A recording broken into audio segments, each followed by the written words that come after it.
কোনো মানুষ কোনো সম্পর্ককে হারানোর ভয়, অর্থহানির ভয়, সময়হানির ভয়।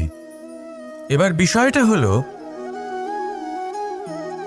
এই ভয় কখনো আমাদের কোনো লাভ করে না। এটা সবসময় আমাদের পিছনে ঠেলে আর নিচু স্তরে নামিয়ে দেয়, কখনোই আমাদের উত্থানের কারণ হয় না।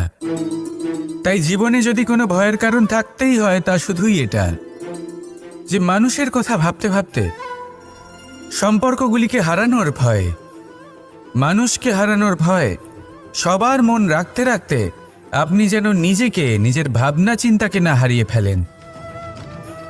যদি এরকম হয়, যদি সকলের মন রাখতে রাখতে আপনি নিজেই নিজেকে হারিয়ে ফেলেন, নিজের ভাবনা, নিজের লক্ষ্য, নিজের মন্তব্যকে হারিয়ে ফেলেন, তাহলে সংসারে যতই যাই হয়ে যাক না কেন,